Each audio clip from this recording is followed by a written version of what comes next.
Buenas tardes. Estamos de nuevo en las séptimas Jornadas Internacionales de Literatura Andrés Bello, Pilar 2021, novela e historia, narrativas en contexto. Nos encontramos en estos momentos en la Biblioteca Confama de Bello, con la presencia del maestro, el escritor colombo-mexicano Ricardo Cuellar, con su charla José María Melo en la novela. Antes de iniciar, el maestro, el escritor mexicano Javier Espinosa Mandujano nos va a compartir unas palabras introductorias acerca del trabajo de Ricardo. Así que bienvenidos y muchas gracias por estar aquí.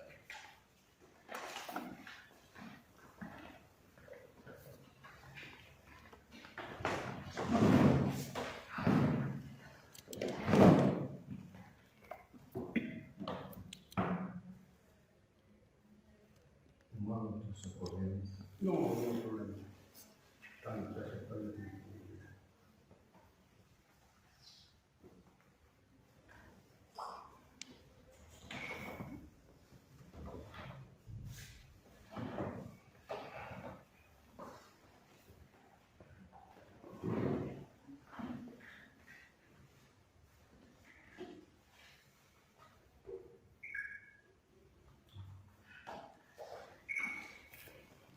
Pues continuamos con esta serie tan eficaz y atractiva, ¿no?, de conferencias, de pláticas, de charlas sobre la literatura en su vasta expresión y significado. Esta plática que tuvimos hoy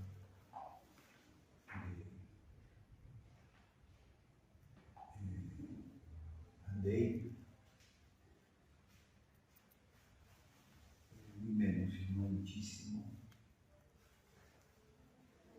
Creo que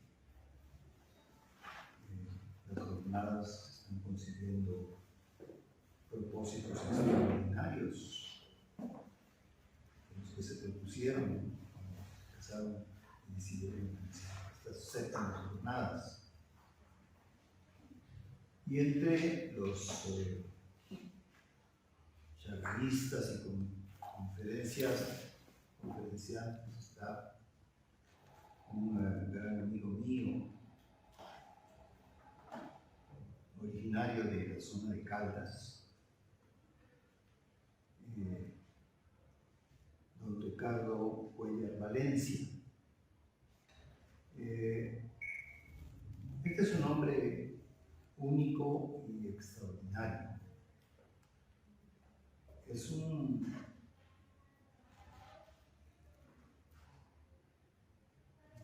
perro de estos que persigue sus presas y las atrapa como de lugar.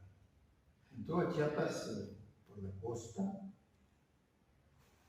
desarmado, como iba, recién entrado a Chiapas. Y ya en la costa empieza a tomar sus presas, ¿no? La costa es el lugar de nacimiento de Armando Duvalier, un poeta que hizo una escuela muy grande, muy influyente en Chiapas. Y es el autor de haikais más importante del sur de México. Un extraordinario intelectual, director del museo y fundador del Museo de Antropología e Historia de la Tierra del Estado. Hizo una obra larga, ¿no?, productiva, excelente. Pues este es prácticamente, por decirlo de alguna manera, el primer personaje que Ricardo atrapa y luego se encadena con cuando menos 5 grandes personajes de la literatura, en la historia de Chiapas. Y sobre cada uno de ellos escribe un monumental ensayo el primero, más o menos en tiempo, fue el de Rodolfo Figueroa Esquinca, que nace en 1866 y muere a los 33 años de edad. Estudia medicina en la Universidad de San Carlos, Guatemala, en el Valle de Cintalapa, sobre el occidente de Chiapas. Y es un poeta extraordinario, es decir, es un que respira un poco el modernismo que va a enfatizar en el mundo, ¿no? Rubén Darío. Y a pesar de los esfuerzos que el doctor Cuellar ha hecho para saber si cuando visita a Rubén Darío Guatemala se encuentra con Rodolfo Figueroa, no hemos podido con certeza saber si eso sucedió o no. Pero a los 33 años, ya siendo un médico que termina su carrera con los más grandes laureles de la universidad, y con la novia ya incluso comprometida, no guatemalteca, de la ciudad de Guatemala, le detectan un cáncer cerebral. Usted como médico lo supo. Entonces termina su noviazgo con todas las consecuencias dramáticas que uno puede suponer y se va a Cintalapa, a encerrar a la finca de sus padres. Santiago se llama la finca. Ya de la finca Santiago puede divisarse bien toda la serranía de la Jineta, que es lo que nos separa prácticamente de México.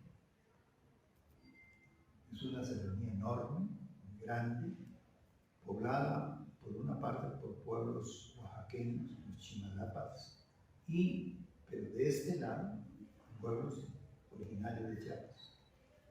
Y ellos han mantenido un equilibrio más o menos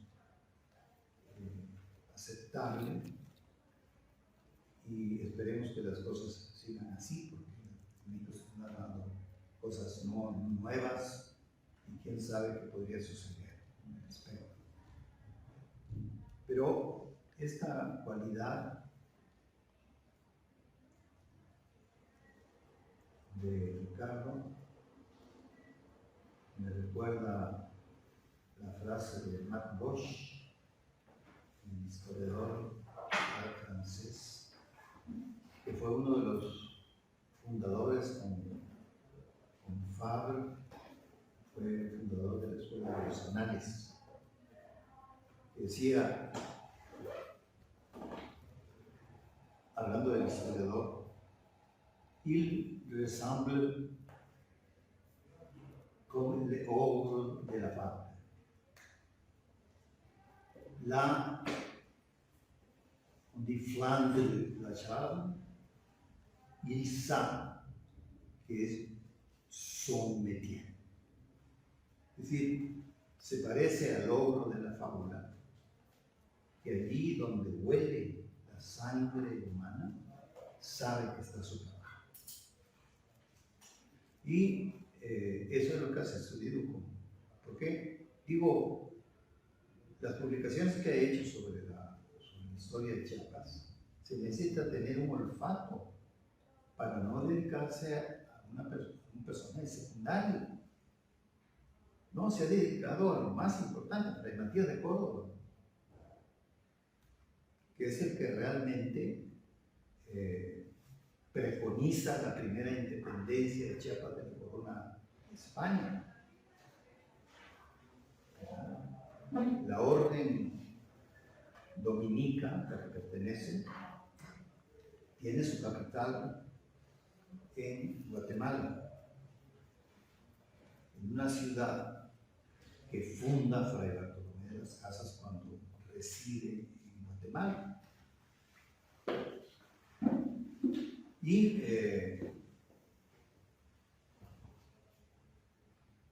es la provincia de San Vicente de Ferrer.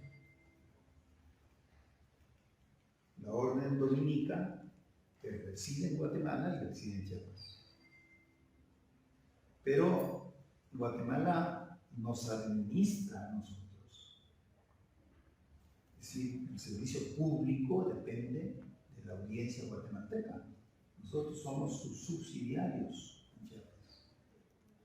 Pero lo que no admite Fray Matías de Córdoba es que los dominicos también de Chiapas sean subsidiarios de los dominicos de Guatemala. Entonces, consigue un permiso real para viajar a España y se va en 1803, en los momentos en que estalla la Revolución Francesa en contra de España, y se queda en el convento de Atocha, que es dominico, y luego en el del Carmen, también dominico, y allí queda parado 6 años, sin poder salir. Pero mientras tanto consigue el acuerdo real de que en Chiapas se forme una nueva provincia eclesiástica. Entonces, cortamos con Guatemala y la orden dominica adquiere una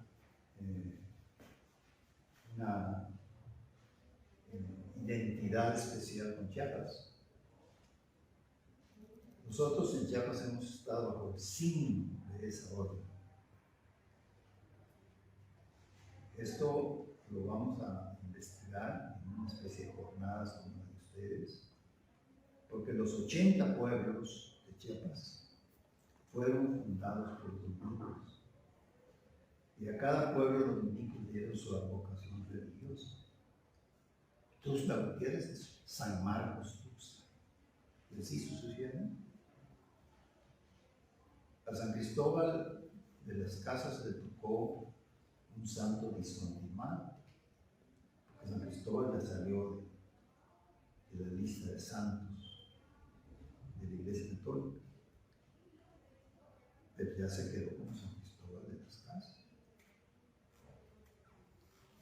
Entonces, Comitán es Comitán de Santa María, y así sucesivamente. Los 80 pueblos chipanecos fueron fundados por reducciones dominicas, se les dio su propia advocación, y además los curas dominicos les diseñaron su vestido a cada pueblo para no confundirlos.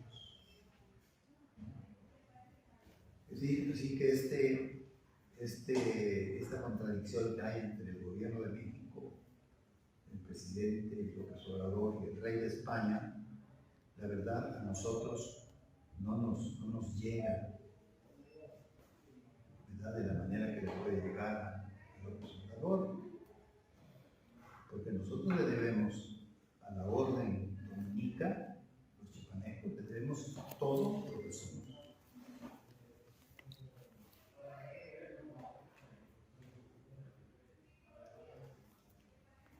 Porque los dominicos lo primero que hacen es decir: yo a liberar a indígenas vine, no a vivir con encomenderos ni en ciudades.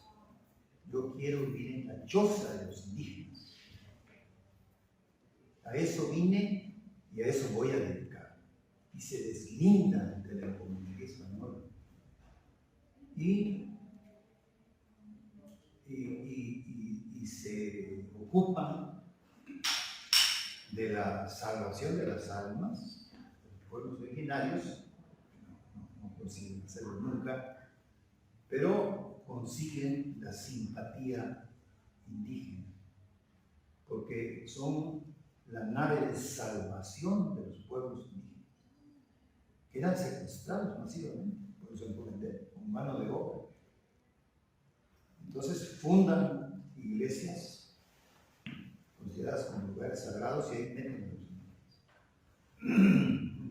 Y esa es la fundación de pueblos chiapanecos. Entonces, en esta historia tan atrayente, tan viva, tan humana, se ha metido Ricardo Cuellar de una manera impresionante. Fray Matías de Córdoba fue un periodista también. Es una larga historia de este hombre. Y publica en el segundo periódico de Chiapas, el Pararrayos, que nunca ningún chiapaneco en los últimos 5 años, es decir, por 200 años, había podido leer. No un número de páginas. Porque efectivamente, el Pararrayos es prácticamente ilegible, sin un profesional. ¿Cómo le hizo para traducir todo el periodismo de Fray Matías? Y publicar una obra extraordinaria de Fray Matías en que uno puede leer cómodamente las ideas de este filósofo extraordinario, orador extraordinario, pensador y poeta, pedagogo. Funda la primera escuela normal para educadores de Chiapas. Yo creo que de Latinoamérica. Entonces, sí, se parece al lobo de la fábula de Bloch.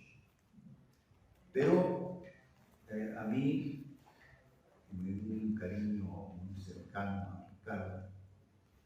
Me gustó su poesía. El último poema se llama Canto a la luz de invierno y tiene un epígrafe de Neruda.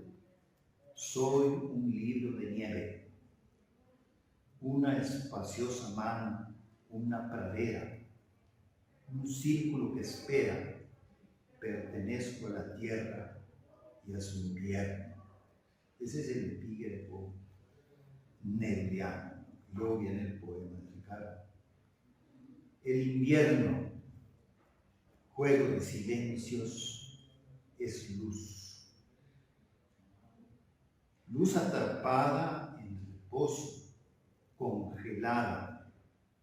Viaja 3 meses entre sombras suspendidas, aquellas que saben ocultar los sigilosos silbos del tiempo. Inventan el cielo acercándolo. La casa del vecino desaparece.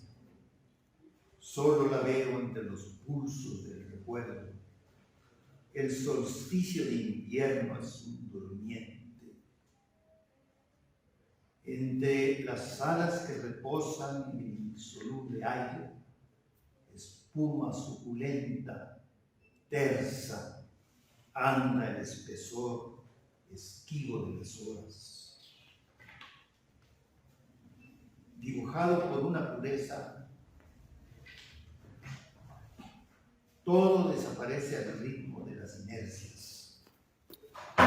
Espejos y botas, rostros y ademanes fantasmales, mientras a lo lejos en el horizonte el sol pálido, trémulo, sin fatiga, anuncia brisas lentas o airadas en medio de largas y espesas nubes y rajas de azules claras. El invierno, manantial de silencios sedantes, cuajo sumido en sus balbuceos, deletreando exangüe sortilegios, huellas de escarcha deshechas. Al tiempo del paso suspendido, va y viene como ave anunciante entre hojuelas minúsculas sobre el rostro multiplicado del viajero asido a los embelezos o el durmiente en pleno delirio. Es saludable el invierno para mirarnos sin pasmo entre viejos y nuevos laberintos. Es un espejo interior, íntegro, siempre vigilante. de orilla a orilla en sueño, ángel sideral, pulcro engalanado de tules, dibujado por una pureza siempre virginal, altiva por montañas, senderos, ríos y mares.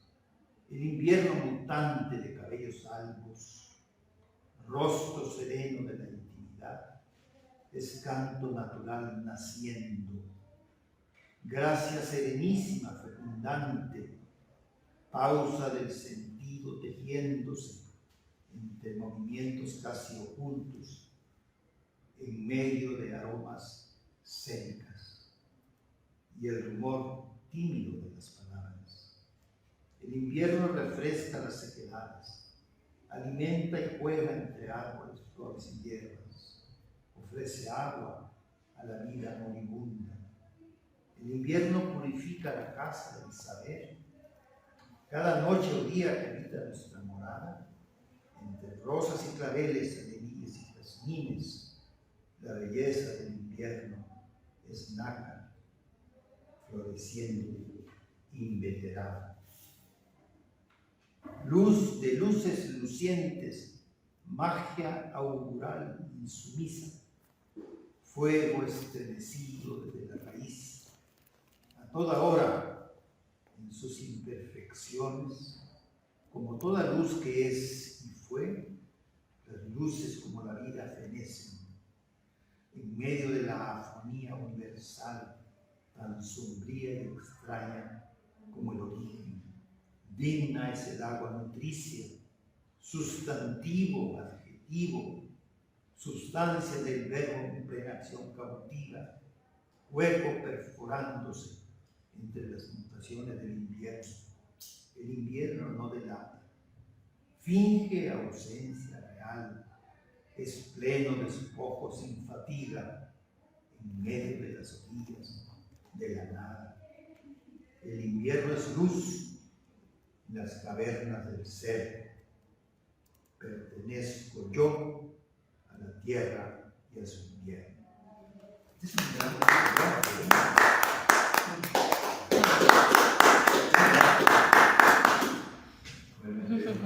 Muchas gracias, mi amor.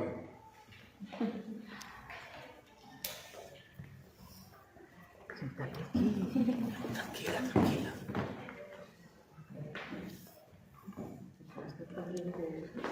Bueno, muchas gracias a Hender y a todos ustedes, los organizadores y los amigos presentes, para hacer posible la invitación y estar aquí presente.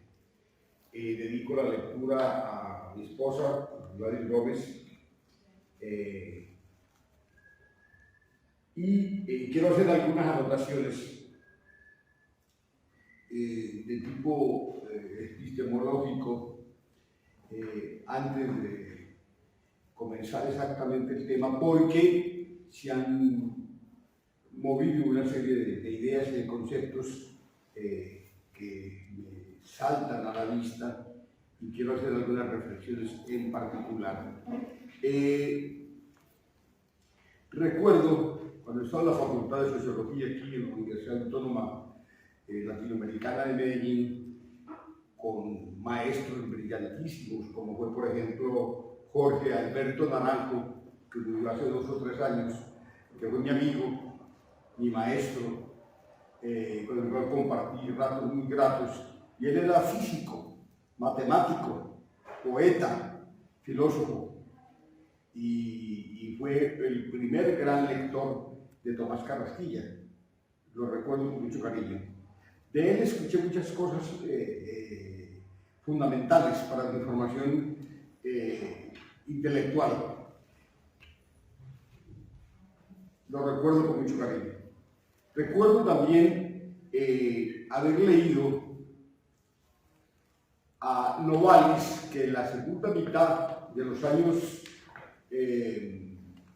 50, en los últimos años de la década del 40, en Alemania, en algunos de los textos, los fragmentos que publicó, Granos de Polen, habla de que el hombre es una metáfora.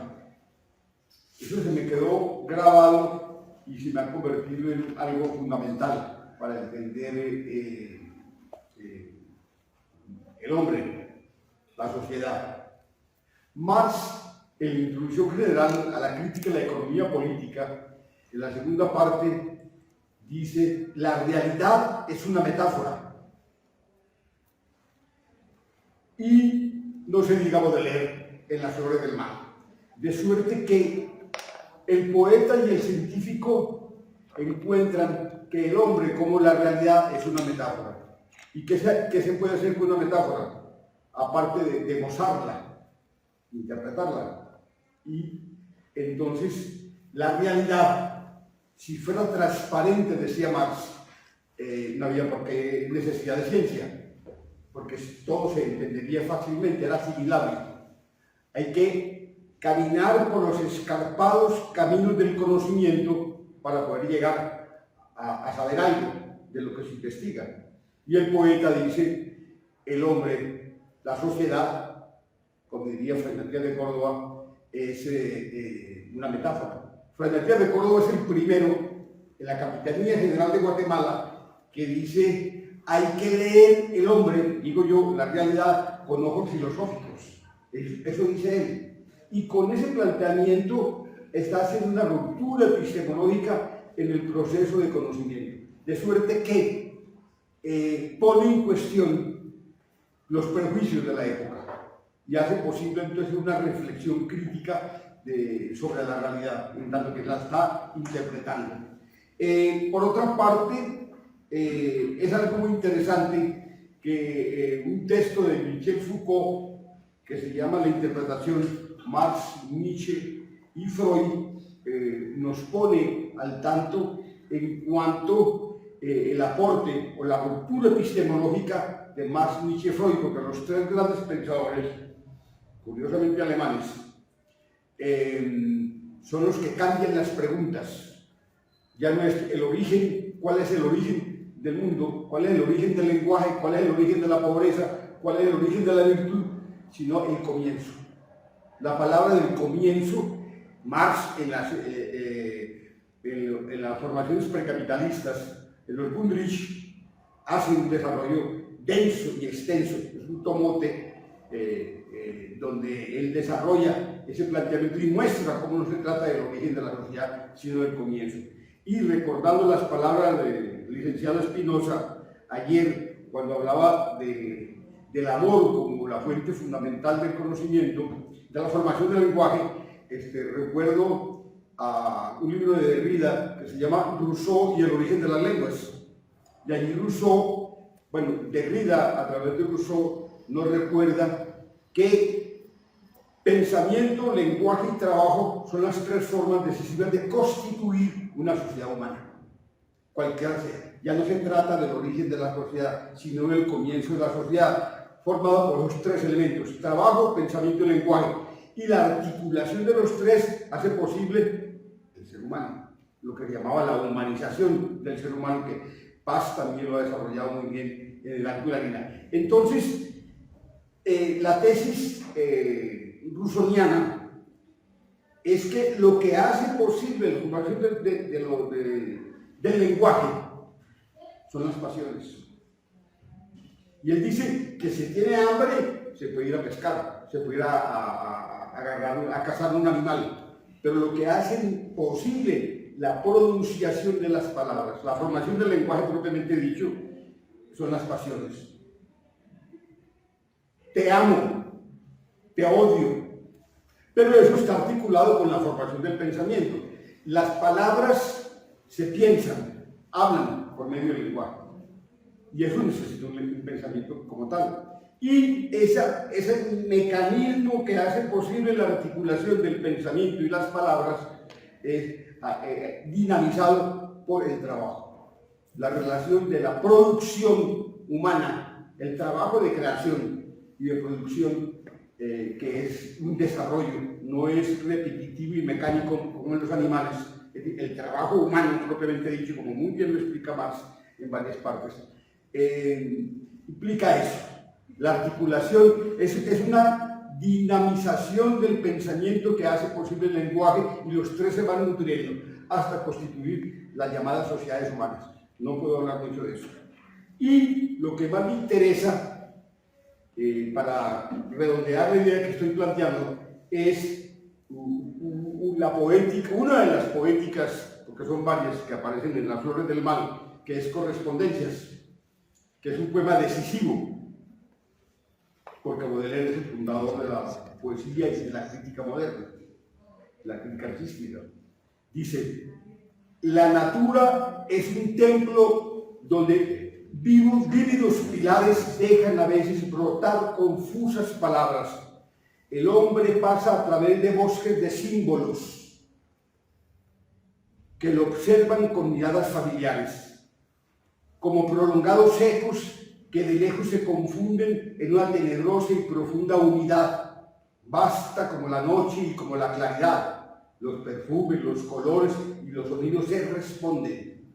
Hay perfumes frescos como carnes de niños, suaves cual los oboes, verdes como las praderas, y otros corrompidos, ricos y triunfantes, que tienen la expansión de cosas infinitas como el ámbar, el almizcle, el benjuí y el incienso, que cantan los transportes del espíritu y los sentidos. Ya ha sucedido en Inglaterra la revolución empirista y sensualista. Berkeley, Hume y... ¿cómo se llama el otro? El otro empirista. No, el otro, el compañero de ellos, son Berkeley, Hume y Locke. Esos maestros ya han sacado el pensamiento de las umbrías zonas de la especulación y han centrado la mirada hacia las cosas reales, a ver de otra manera la realidad. Y los textos de ellos sobre los sentidos y la forma de desarrollo de los sentidos es fundamental, que es lo que va a hacer posible que tanto Nietzsche como Freud como Marx vayan a entender de otra manera, cada uno el proceso de formación del pensamiento. Pero bueno, este texto de Baudelaire también es decisivo porque de otra manera nos está diciendo que la naturaleza es simbólica, es un templo, ¿no?, de vívidos pilares, de confusas palabras, y el hombre es un símbolo a través de esos bosques. No me detengo mucho en eso, pero es lo central del planteamiento que quería hacer. Se trata entonces en esta teoría de la correspondencia, donde el poeta es un intermediario entre la naturaleza y el hombre, en tanto que se percibe íntimamente el mundo sensible, primera fuente de la inspiración. ¿Y cómo lo hace Baudelaire en Las Flores del Mal? Porque Baudelaire, para terminar este planteamiento, el rigor en la creación poética de Baudelaire es decisiva, en tanto que sabe leer la tradición en un doble sentido. Asume creativamente a Horacio. La poesía no es inspiración, es trabajo continuo, permanente. Eso dice Horacio. Eso lo planteó Horacio claramente. El trabajo de creación es fundamentalmente el rigor, el trabajo de la forma, decía él. Primero la forma. Ese es el planteamiento central de la poética de Horacio. Y Baudelaire lo asume porque el rigor formal de Baudelaire es exquisito, pero además asume la posición crítica sobre Boileau, que es el neoclasicismo vigente en Francia. Y la revolución romántica consiste precisamente en una crítica a Boileau, entre otras cosas, ¿no? De manera que ese doble juego de Baudelaire de asumir la tradición clásica y criticar la última forma clásica de la poética es lo que le hace posible plantear una nueva manera de entender la poesía y la literatura como tal. Bien. Quería hacer ese planteamiento porque finalmente todo está asignado. Nada existe si no es nombrado. existen las cosas que son nombradas. Lo que no es nombrado por la palabra no existe, está fuera del conocimiento. Por una parte. Por la otra, en Chiapas en particular, a mí me sirvió mucho la lectura de Fray Matías de Córdoba, porque él logra, en un trabajo que se gana el primer premio en un concurso de la Sociedad Económica del país de Guatemala, con un texto que se llama Utilidades de que todos los indios y laínos vistan y calzan en la española y maneras de conseguirlo sin violencia, coacción ni mandato. Ese es el título del trabajo. Ganó el primer premio y dice lo que señalé al principio: para conocer al hombre hay que mirarlo desde la filosofía, con ojos filosóficos, dice, ¿no? Eso es una revolución metodológica, es una ruptura epistemológica lo que está planteando, y además, obvio, hace toda una crítica a la tradición. Entonces, hasta el punto que cerramos la sociedad económica, la aristocracia gobernante española, y hay toda una crisis, todo un asunto. Bien, en Chiapas han estado presentes 3 colombianos muy importantes. Francisco Núñez de la Vega, el que escribe las constituciones diocesanas de Chiapas a finales del siglo XVII, es un colombiano, nacido en Santa Marta. Francisco Núñez de la Vega, y es un tomo así, las constituciones diocesanas, absolutamente erudito para la época, escrito en latín. Un historiador, Mario Humberto Ruz, lo ha traducido, y la Universidad Nacional Autónoma de México, con otra maestra, ha publicado el libro. Después está el general Bruno. Resulta que estoy en Tabasco, en Villahermosa, voy en busca de papeles y de cosas, y voy en un domingo, abren la biblioteca todo el día, todos los días, y en el taxi me ofrecen el periódico, lo compro, es un domingo, abro, sacan, tienen suplemento, dice: el general Bruno derrotó al ejército norteamericano en la invasión de 1848, y miro, leo el texto y es un colombiano, el general Bruno. Entonces inmediatamente llegué a la biblioteca, compré, pedí el libro, y es un tomote así, donde está todo el proceso de lucha, y donde se muestran por medio de testimonios y documentos que el general Bruno fue el que comandó el ejército tabasqueño, que derrotó a los militares gringos en Tabasco y los expulsaron. Pero luego se tomaron el poder los conservadores tabasqueños y lo juzgaron y lo condenaron por traidor, los conservadores, y lo fusilaron. Concreto. Y luego el tercero, que marca la presencia colombiana en Chiapas, es el general José María Melo de Ortiz, del cual les quiero hablar. He hecho un primer trabajo que es este,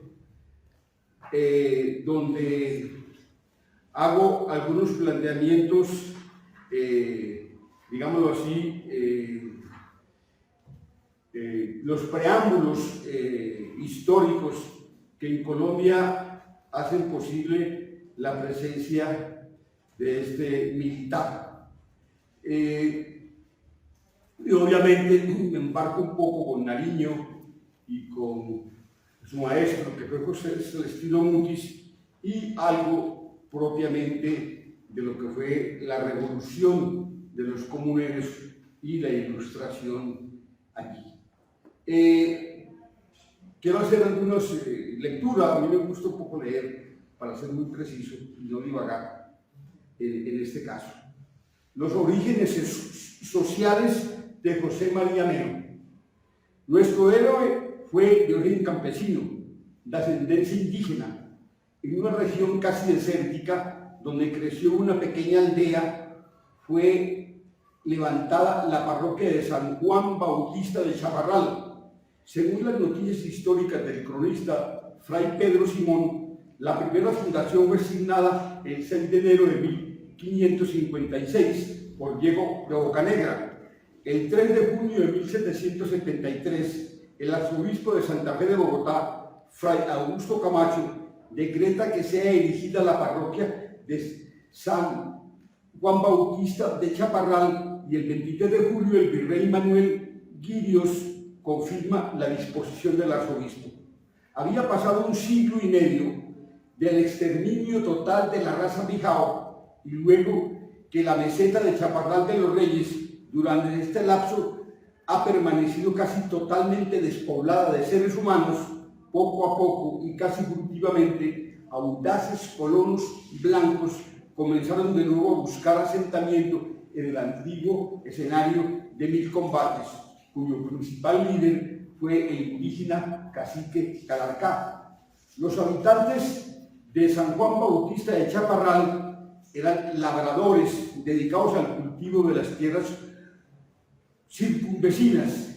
La vida pueblerina, serena y devota, transcurre de esta modorra propia de las poblaciones del inicio de la colonia hispanoamericana, movida solo por los universos del negocio, apenas rudimentario, el chisme de enorme influencia y eficacia social, y el rosario, tan cotidiano e indispensable en los hogares. De pronto sucede algo inesperado. Las comunidades indígenas de los llanos de Yaguará, comandados por el líder Simón Bernate, se suman a las protestas que de las provincias del norte, comandadas por José Antonio Galán, conocido como la última insurgencia indígena en el orden de la monarquía hispánica. La transhumancia de los primeros colonos españoles buscaba establecer con sus familias un lugar donde vivir. Hizo posible la llegada a un rancherío en formación, el matrimonio de Francisco Antonio Melo y María Francisca Abadía, procedentes de Cartago, población cercana. De Buga había llegado el matrimonio conformado por don Nicolás Ortiz Victoria y su esposa doña Rosa Nagli Sanguinetti, quienes procrearon 7 hijos y 2 varones. José Joaquín Ortiz y Nagle, el menor, radicado en Santa Fe de Bogotá, se hace abogado de la Real Audiencia, donde nacen 2 hijos suyos, Juan Francisco Ortiz, abogado, escritor muy notable, entre comillas, y José Joaquín Ortiz, periodista destacado del periódico La Claridad y poeta insigne, que pasó a la historia, dice algún historiador, a la historia de la literatura colombiana con el inspirado Canto a la Bandera. Antonio, el otro hijo de Nicolás, radicado en Chaparral, allí contrae matrimonio con María Eugenia Freire, madre de María Antonia Ortiz. Por su parte, Francisco Antonio Melo logra obtener una pequeña fortuna y su hijo José Antonio se ha dedicado al trabajo de la tierra con creciente prosperidad y decide contraer matrimonio con María Antonia Ortiz. En un modesto rancherío que no ha cumplido los 30 años de su creación como parroquia, el 9 de octubre de 1800 nace un niño bautizado con el nombre de José María Dionisio Melo y Ortiz, nacido en Chaparral, Tolima, Nueva Granada. Sus padres fueron José Antonio Melo y María Antonia Ortiz, abuelos paternos Francisco Antonio Melo y María Francisca Abadía, abuelos maternos Antonio Ortiz y María Ignacia Freire, padrinos de bautizo José María Ortiz y Antonio Ortiz, según el acta de nacimiento que consulté allá en Chaparral. El medio es eminentemente campesino. Dice Darío Ortiz Vidales que es el primero que logra contar esta historia, novelándola. Dice: las hileras de los ranchos de Bareque, pintados con cal y protegidos con techos de hoja de palma, permiten adivinar una polvosa callejuela donde a trechos crece la hierba prendida desesperadamente de la tierra rojiza, y se ven también deambular libremente las gallinas en medio de una tranquilidad que solo ocasionalmente es turbada por la llegada de los jinetes a la aldea. Cierra comillas. Las sombras de las sendas protegían los juegos de los niños. Pasados los días, allí se instaló la plaza de los primeros años de la niñez en Chaparral, gracias a que sus padres decidieron trasladarse a San Bonifacio de Ibagué, donde recibió las primeras instrucciones educativas, además de la rica tradición oral. Otro aspecto muy importante se llama el viaje de los rumores. En un tono garciamarquiano, el historiador Darío Ortiz Vidales, de la zona, ya murió, da noticia del viaje de los rumores que cubren por todos los lares de las poblaciones coloniales, aunque alude específicamente a aquellas que llegaron al Tolima. Cito un párrafo que da cuenta de tal viaje, el que anuncia los revuelos de los saberes y actos sociopolíticos que han prendido Europa con las ideas libertarias de los libres pensadores de las llamadas luces de la Ilustración, comillas. El rumor se coló primero por las rendijas de las puertas de los caserones, se deslizó luego por la penumbra de los aguanes, dejó atrás los contraportones y al llegar a los corredores se limitaban los solares, procurando limar la resolana, y empezó a difundirse por todos los rincones de las casas. Por encima de las tapias divisorias fue pasando de vecino en vecino, cada vez agitándose, adornándose, exagerándose, hasta llegar al interior de las tabernas y allí en las pulperías y a los ranchos de los vaqueros, y solo cuando fue conocido por todos los habitantes de la villa, el rumor se decidió salir nuevamente a las calles, tomando asiento en las tertulias vespertinas de los caballeros, parándose en los correos de las beatas, acurrucándose en los corrillos de los esclavos. El rumor decía lo que las noticias traídas por los viajeros que llegaban de la capital del reino era mucho más grave de lo que parecía a primera vista. Cierra comillas. Es el espacio de la realidad social y política, las relaciones entre la colonia neogranaína y la monarquía hispánica asumían su propio curso de acuerdo con las demandas que imponían los intereses de unos y otros. El virrey Caballero y Góngora es nombrado en propiedad en 1784 por su fuerte filiación con la Casa Borbón.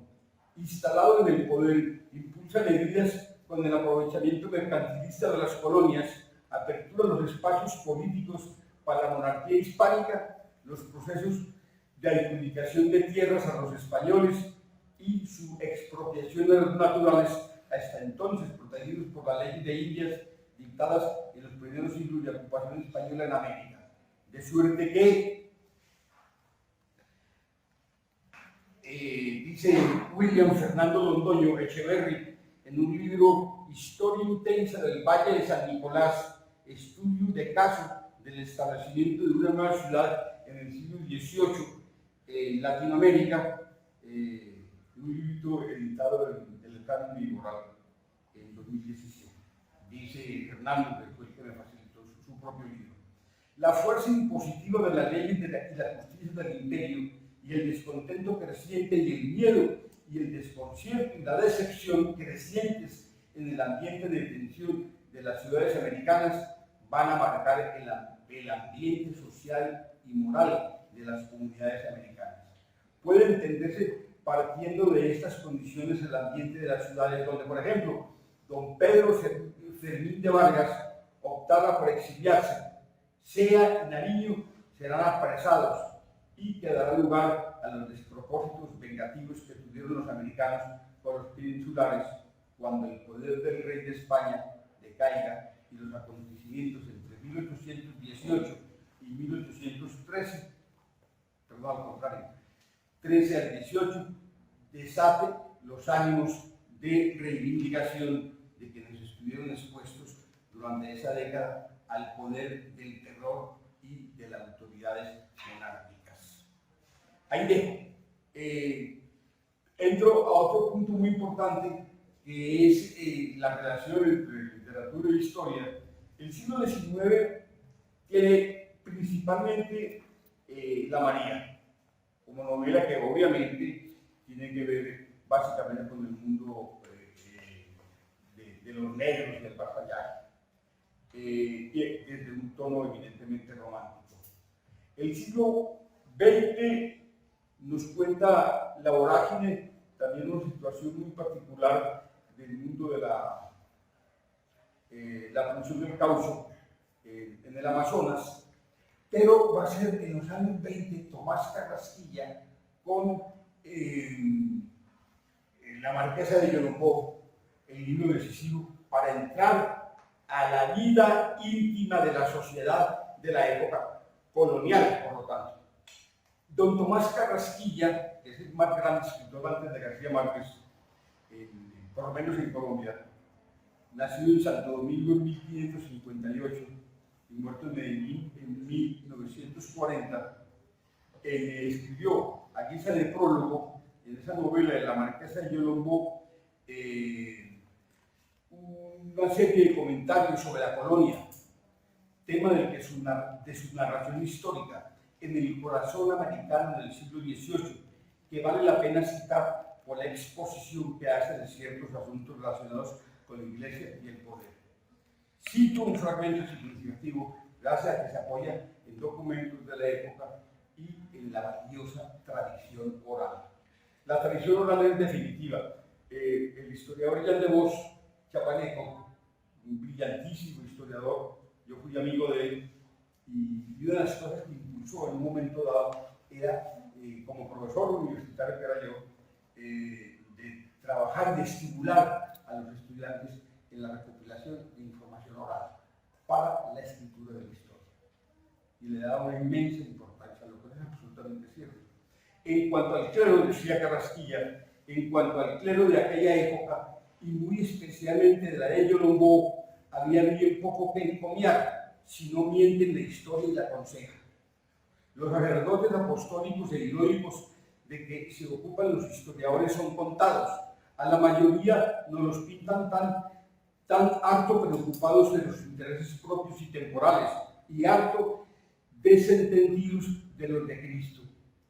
La cura de almas no se cifra tanto en el precepto y en el ejemplo, cuando en obligar a los indios, mediante la cárcel y azotes, a cumplir con los preceptos de la misa dominical, la comunión por Pascua y el pago de diezmos y principios. El curato, en referencia, dependía directamente del arzobispo de Santa Fe. A tamañas distancias, sin caminos expeditos, sin correos periódicos, ni prensa eclesiástica, no era para esperar demasiado de los ministros de ninguna religión. Según fama, los 2 o 3 sacerdotes que ejercían en Yolombó no dan el precepto ni mucho menos el ejemplo. Como perros mudos del Evangelio, obraban según la voluntad de los magnates, autorizándoles sus abusos y despreocupaciones. Aparte de las oficinas de recaudación, existía la del estanco del papel sellado, el aguardiente y de tabaco, y el almacén real de los artículos españoles, ya por cuenta de la corona, ya por alguna compañía o individuo peninsular, a quien se hubiese concedido el monopolio, pues en la colonia no había libertad de comercio ni de industria. Nada ignora cómo se administraban estos dominios reales, residiendo el amo en otro hemisferio y teniendo los subalternos facultades casi dictatoriales sobre este rebaño origen criollo y esclavo. Nadie ignora que, ni menos cruentas y frecuentes que en la conquista, hubo en la colonia muchas atrocidades entre los mismos mandones por rivalidades en todo campo. Nadie ignora aquella sed de oro de los españoles, ante la cual nada eran los lazos de compañerismo ni de sangre. Y si en los centros más adelantados y populosos de la colonia reinaban la crueldad y la codicia, ¿de qué serían en su rincón tan oscuro y remoto como el Yolombó? Ese es un fragmento del prólogo a su propia novela. Es decir, cómo el historiador, como el novelista se está apoyando en la historia para fundamentar la escritura de una novela como es La Marquesa de Yolombó, que es una novela que ningún escritor colombiano puede conocer y que es la base de la novelística moderna. Y como decía ahora Jorge Alberto Restrepo, ha editado toda la obra, hay varios tomos de la obra completa de Carrasquilla publicada por la Universidad de Antioquia, y las cartas, que son una maravilla de reflexiones filosóficas y estéticas, donde pone en cuestión la tradición estética de nuestra cultura hispanoamericana, la española y la propia colombiana, ¿no? De una crítica esclarecida y esclarecedora de muchos asuntos de hoy. Entremos a otro punto de la familia de General Melo. La primera esposa del militar Melo y Ortiz fue Teresa de Vargas París, hermana de Dolores, esposa del político y militar venezolano Rafael Urdaneta, hombre que llegó a ser presidente de la Gran Colombia. Melo y Ortiz, con la señora Teresa, tuvieron 2 hijos, Bolivia y un varón, que murió ahogado en el lago de Maracaibo. Obtuvo segundas nupcias en 1843 con la panameña, Panamá aún pertenecía a Colombia, Juliana Granados, con quien procreó un hijo.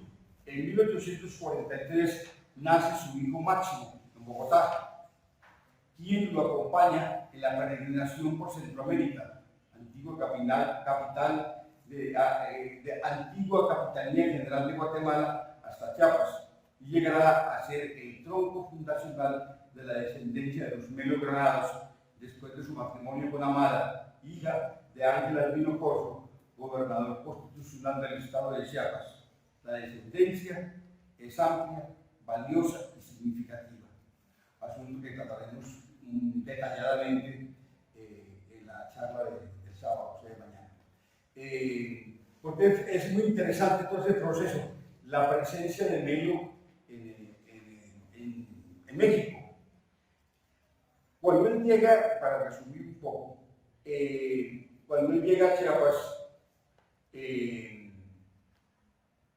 sin contar las peripecias de cómo llega, entra en contacto con el gobernador de Chiapas, Ángel Albino Corzo, que era el liberal juarista del momento, y Juárez estaba en plena campaña política y militar. Y le dice a Ángel Albino Corzo: no avance porque hay dificultades, está tomado toda la zona del Istmo y va a tener problemas para llegar donde Juárez. Quédese conmigo, lo necesito. Y Melo era, no solamente tenía la experiencia, un batallado en varias de las luchas que avanzó Bolívar y Sucre particularmente. Entonces, y además había estudiado en Alemania y tenía títulos del manejo de la caballería militar.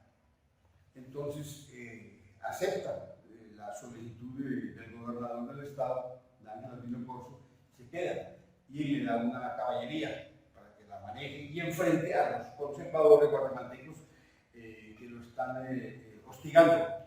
De suerte que empieza ese trabajo y el 1 de junio de 1860 un grupo de fascinerosos, así dice la crónica del periodo constitucional de la época, bajaron por un cerro donde estaba la hacienda Juncaná, lugar donde estaba acantonado el grupo de militares que formaban la caballería, y los atacaron. Varios lograron huir, otros murieron, y el hijo Máximo que lo acompañaba, que tenía 15 años, se fugó y logró llegar a manos de Ángel Albino, que los tenía protegidos en su casa, en Chiapas, y allí crece, él lo protege, lo vincula a la formación militar, crece en el hogar federal, se enamora de Amada, se casan. Es el primer matrimonio civil que se da en Chiapas, el de Máximo Melo Granados y Amada Corzo. Se casan, tienen como 6 hijos, y esos 6 hijos hay uno que se llama José María, tienen varios hijos, y uno de ellos lo conocí estando yendo a Cintalapa a ver papeles de Rodolfo Figueroa, del poeta y médico. Voy en el carro con uno de mis informantes y le dijo, aquí en Chiapas existe un personaje muy importante colombiano que se llama José María Melo. Ah, aquí hay un Melo que vive aquí en Cintalapa. Y dije, ¿dónde? Me dice, aquí abajito, lléveme. Llegamos, tocamos la puerta, sale el señor con la pinta de los Melos, ¿no? Y en la pared tenía varios grabados que yo tenía también en mi casa, de Melo, y del viejo general y del hijo, de Máximo, ya casado. Entonces, pues más evidente no puede ser la descendencia. Y entonces, bueno, y cuénteme usted de dónde nació. Y yo nací en una cueva. Digo, así, en una cueva. Digo, sí, es que en la época de la Revolución Mexicana, mi papá y mi mamá tuvieron que huir y se fueron para el campo. Y no les quedó más que refugiarse en una cueva porque mi mamá estaba por parir. Y nació el niño en una cueva. Entonces dije, no, esto ya es novela, esto ya no es historia. Esto ya es novela. Sigo investigando. Y pronto, un funcionario público dice, ¿por qué no le hacemos un homenaje al general Melo? Es que es un personaje colombiano muy importante. Ricardo, ¿usted organiza algo? Digo, hombre, más adelantito hablamos de eso. Y en eso se cumplía una fecha de Melo y estaba de alcalde. Allá se dice presidente municipal. Un amigo, que era un poeta y médico, Enoc Cancino Casaonda. Entonces, cuando Enoc tenía 2 meses de ser el presidente municipal, le dije, maestro, yo entré a la oficina y cuando me ve llegar, dice, se cierra la puerta de la política y se abre la puerta de la poesía. Pásale, maestro. Entonces entré, nos sentamos a conversar y no puedo pedirle nada. Porque ya ves que nombran un tipo y todo el mundo cae a pedir puestos y cosas. Le dije, no, yo vengo a hablar con usted nomás y a decirle que él me había hablado mucho de Melo. Y le dije, hagamos un homenaje a Melo. Dijo, listo, perfecto. Y yo tengo al historiador que ha trabajado a Melo, que es Gustavo Vargas Martínez, es mi amigo, y pues ahí invitamos a García Márquez. Digo, excelente, éntrele. Entré al asunto y llamamos a García Márquez, me lo llamó Gustavo, que era asesor de él cuando estaba escribiendo El general en su laberinto, y dijo que sí. Y nos dio el apoyo para que habló con el presidente de la República, que en esa época era Salinas de Gortari, para que nos apoyara con una comisión para hacer el traslado de los restos de Melo a Colombia. Ese era el movimiento y García Márquez está al frente del asunto. Cuando se organiza el evento y llamamos a Gao, él no está en Europa, no puede llegar. Y en esos días estaba yo tramitando la edición de un disco con la poesía de Álvaro Múnchiz. Entonces hice coincidir la presentación del disco con el homenaje a Melo. Entonces Álvaro llegó. Hicimos la presentación de un disco, una maravilla y tal. Y lo invitamos al homenaje a Melo. Sí, claro, hombre, encantado, como no, Melo, por supuesto. Entonces fuimos a Juncaná y hicimos el homenaje al general. Llegó el embajador de Colombia, varios políticos chapanecos, amigos míos, y gente de la zona, porque son indígenas, tojolabales. Y se le develó un monumento hecho específicamente para el homenaje. Y discursos van, discursos vienen. Y poco después hicimos otro evento en Tuxtla Gutiérrez, también con Enoc, con Gustavo y con hijos, descendientes, mejor dicho, de los Melo, ahí sentados con nosotros, mujeres y hombres, tanto chapanecos como veracruzanos. Y hablamos varios, y yo hice un librito, que es la primera publicación de homenaje a Melo que se le hace en Chiapas. Bien. Y pasan los días, los meses, cuando me habla este secretario de Turismo para que hiciéramos un homenaje particular a Melo. Y luego hacemos una mesa redonda, invitamos a varios personajes chapanecos y yo, para que hablemos. Invitamos también a don Cuauhtémoc Melo, que es el señor grande que había conocido yo en Cintalapa, y él muy contento, sí, va. Hablamos y tal, hablan de Chiapas, de la época de la reforma y tal, y yo hablo de lo que ahí me he explicado hasta el momento, del general. Termina la reunión y voy saliendo cuando me tocan por detrás. Y yo, hola, volteo. Yo soy José María Melo, hijo de mi abuelo era el general Melo. Es una voz así, un ronco, bueno, a mí me asustó el tipo. Entonces, sí, yo soy descendiente, pero vengo clandestino. Y dice, no, me interesa conversar con usted cuando hablamos. Dijo, mi dirección está, vaya. Entonces tomé los datos, ¿sí? A los 8 días fui a su casa. Casi no me abre. Es un misterio terrible. Abrió la puerta, todas las puertas, las ventanas están ultra cerradas. Entré, casi no podía respirar. Y me dijo, ¿por qué tanto misterio? Yo ya sé que le dije, ¿por qué tanto misterio, tanto encierro? ¿Qué pasa? Es que soy guerrillero. Mi puta.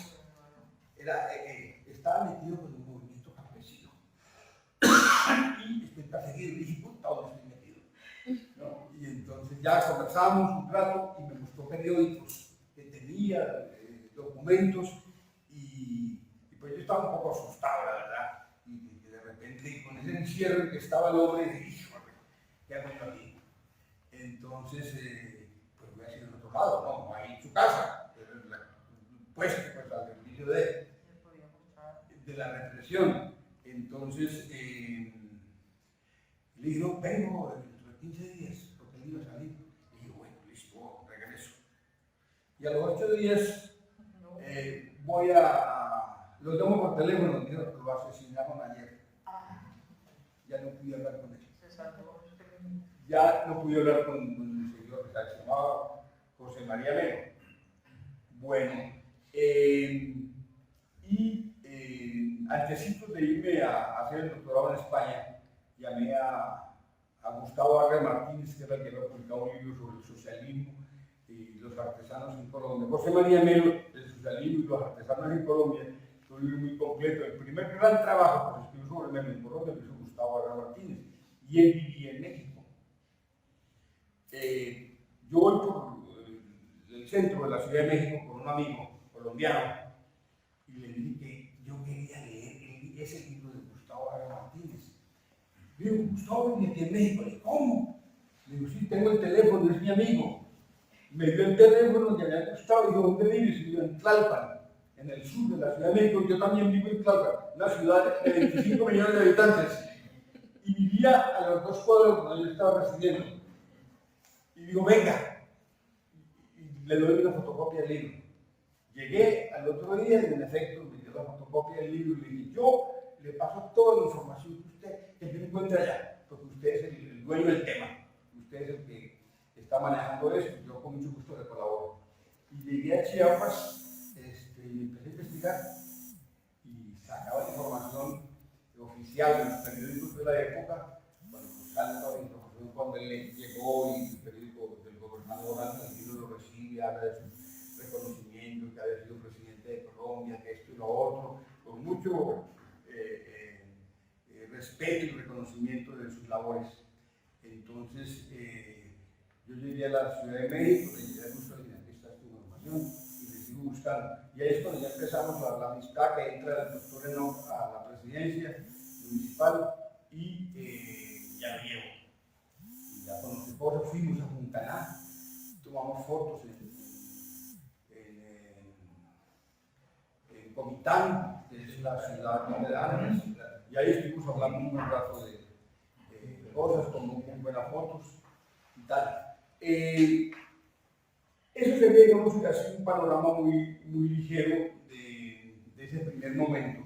El segundo momento, que es la disertación de mañana, va a ser nada menos que la toma del poder del Melo o de los milistas, que no es una dictadura, como ha dicho la tradición historiográfica colombiana, es falso. No es una dictadura, es una subversión porque los que participan son los artesanos demócratas, que eran sociedades de artesanos que habían sido organizadas en Medellín, en Bogotá, en Cali, en Barranquilla, en Cartagena, en varias ciudades del país. Y era un movimiento artesanal que estaban afectados por el libre cambio, por la compra de mercancías inglesas especialmente, y entonces viene la quiebra de la producción artesanal nacional. Entonces el movimiento iba en busca de proteger la llamada industria nacional de la época. Y eso está muy organizado, y había varios líderes muy importantes, mañana los comentamos. Y los artesanos. Había un sector liberal radical, que apoyaba a los artesanos y daban conferencias, tipos brillantes del liberalismo en la época, y hablaban de Proudhon, de Saint-Simon, de Fourier, de los grandes socialistas utópicos de la época, y dicen algunos, pero sin comprobarlo, no lo voy a comprobar, que Melo leyó a los socialistas utópicos. Pero sí, en los periódicos de la época, y es un trabajo que estoy por terminar, porque es bastante amplio, Melo, los periódicos, porque él fundó uno del 38, y ya en los 50, con varios amigos fundan periódicos. El Alacrán, por ejemplo, es un periódico muy importante, el Republicano y otros tantos más, el Artesano, y entonces eran liberales, jóvenes liberales, estudiantes de las principales universidades de Bogotá, sacaban periódicos en favor de los artesanos y haciendo una crítica a los cachacos, como llamaban a los bogotanos de la época.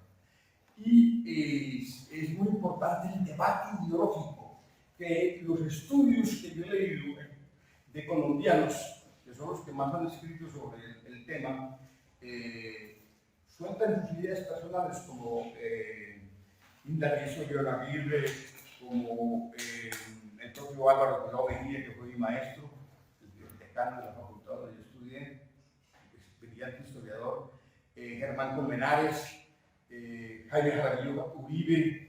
Los grandes historiadores colombianos se han referido muy tangencialmente y como con cierto temor, como que sí, como que no. El único que se lanzó de frente a entender a Melo fue Gustavo Vargas Martínez.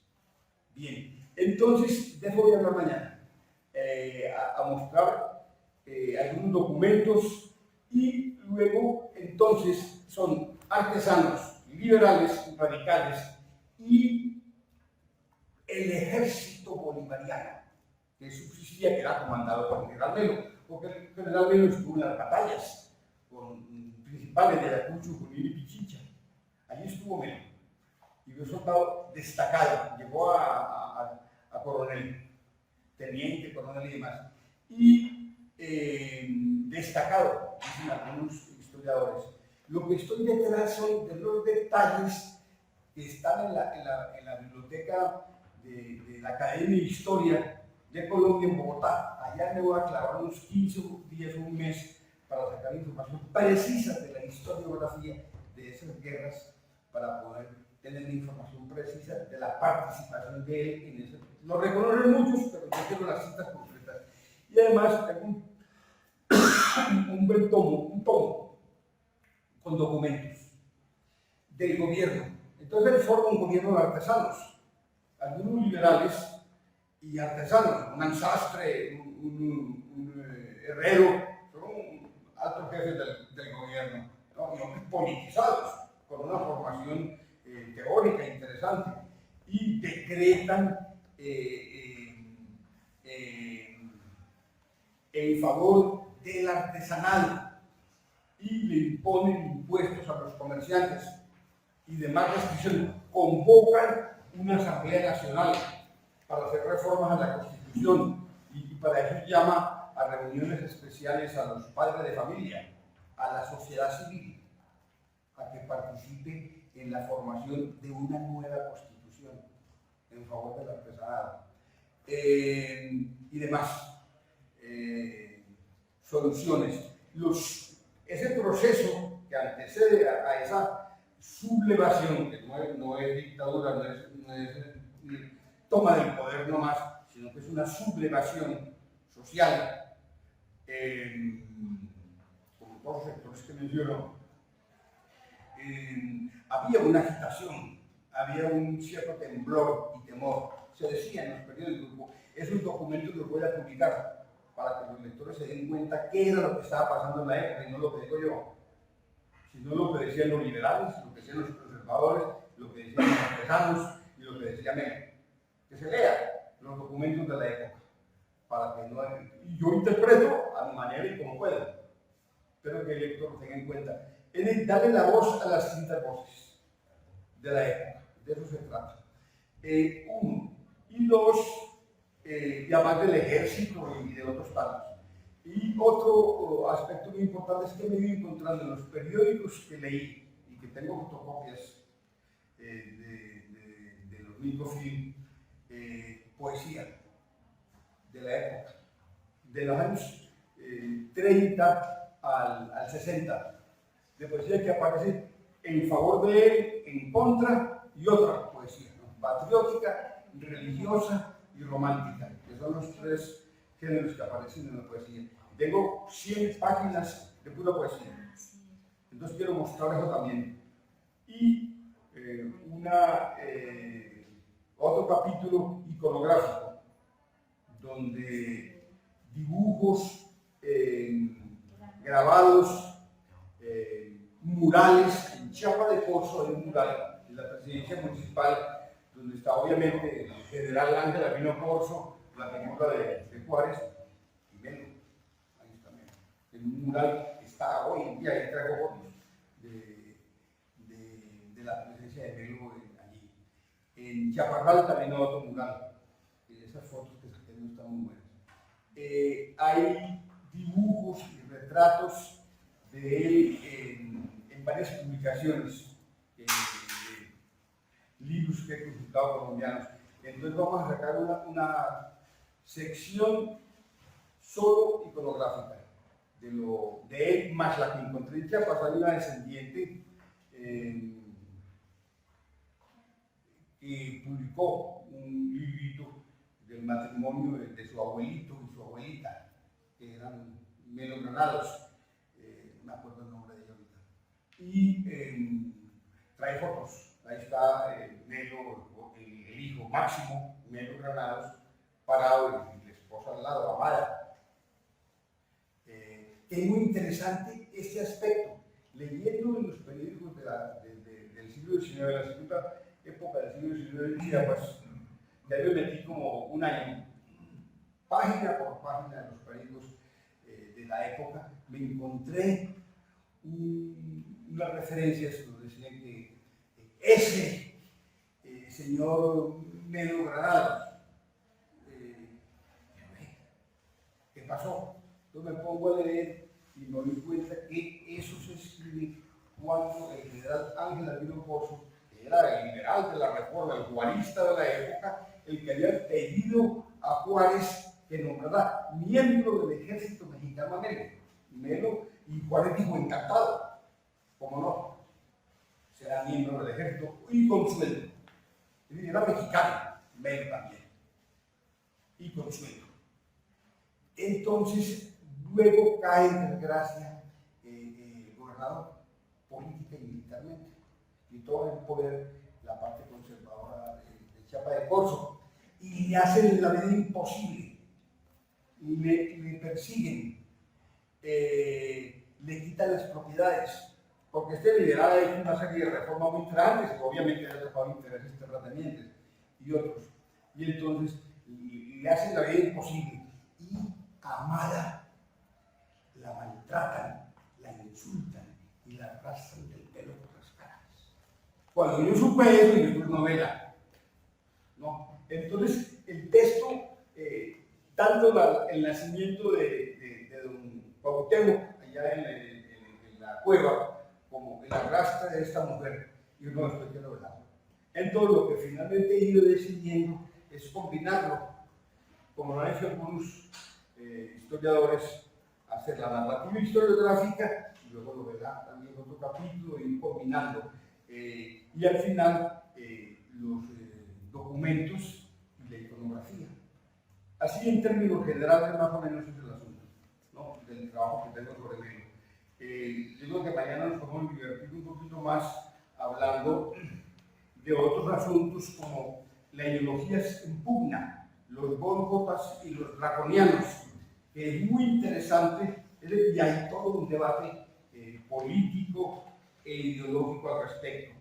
Luego viene el exilio forzoso de Melo, porque salió exiliado. Básicamente. Y luego ya otro asunto importante es la crisis que se vive en el momento en que ellos toman el poder y algunas referencias sobre esa toma del poder. Y finalmente, la última parte que quiero tratar es el general José María Melo Ortiz en Chiapas, ¿no? ¿Cómo ocurre? Que es la muerte, cómo sucede eso y todos los datos que tenemos a la mano en torno a ese acontecimiento. Y obviamente no voy a detener mucho porque es un poco aburrido, pero tenemos toda la genealogía de los Melo, Granados y los descendientes de ellos en México, porque normalmente en Chiapas hay veracruzanos y hay de la Ciudad de México, y hay uno que es pintor. Lo pintó, yo tengo por ahí el retrato, que lo tuvimos ahí cuando hicimos el homenaje al general, un Melo, que pintó al general. Eso es más o menos, y los murales que les comento. Entonces, esas son algunas referencias del asunto de Melo aquí y allá, que era colombiano mexicano. Si tienen alguna pregunta o algún comentario, con mucho gusto.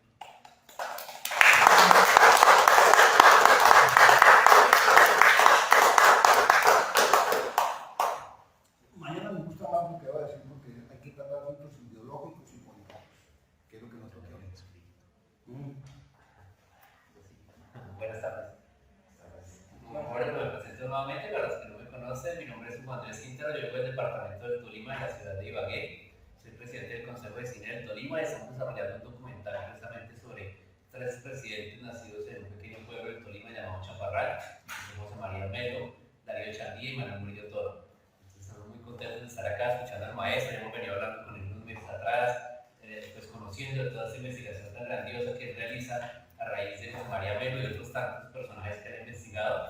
Y pues esta parte de la novela de José María Melo me parece muy interesante, la manera en que el maestro pues, lo encaminó hacia la novela. Hay otras cosas como las diferentes esposas, las dos esposas que él tuvo, y todo esto pues se encamina hacia un entramado novelístico muy interesante para darle una figura por ese lado. Todo este material histórico que tiene el maestro pues, es muy interesante en realidad. Entonces, estamos muy contentos de poder conocer de primera mano de un investigador como lo es Ricardo Cuellar Valencia.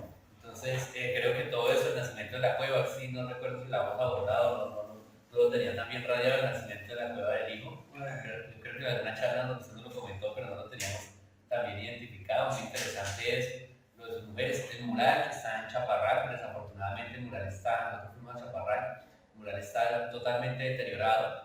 El Consejo Municipal de Chaparral tiene todo el interés de restaurarlo. No han logrado encontrar al autor, porque está en un seudónimo, lo firma con un seudónimo, no con su nombre, pero ya Carlos Orlando Pardo conoce al autor y está pues, en la búsqueda también. Dice que está en Estados Unidos y que ya les está contactando para ver si se puede hacer el puente, de tal forma que ese mural también se pueda tener restaurado en algún momento y podamos tenerlo para poderlo capturar. Ahí yo le mandé estas fotos también, están superamente borrosas, no se logra identificar quién es José María, ahí hay un tema como un indígena, está ahí también la figura de un indígena, pero todo esto nosotros internamente nosotros decimos, no, José María Melo fue algo así como un Rambo de las películas, ¿sí? Héroe de todas las batallas que estuvo, siempre fue héroe, siempre fue exiliado, pero todos sus amigos lo asesinaron, todos los compañeros lo asesinaron a él, lo perdonaron, pero lo exiliaron. O sea, en realidad se tiene una figura muy característica para una novela, para una historia que se puede contar de una manera extraordinaria. Muchas gracias, maestro, por compartir todo ese conocimiento y por apoyarnos en todo este proceso. Gracias, mi amor. Un detalle que comenté y no lo concluí. García Márquez está interesado en que trajéramos los restos de Melo de Chiapas a Colombia, a Chaparral. Y cuando no pudo llegar ahí, pero llegó Mutis, le dije, Mutis, mire, ¿cómo le parece esta idea de García Márquez y, pues, para promoverla?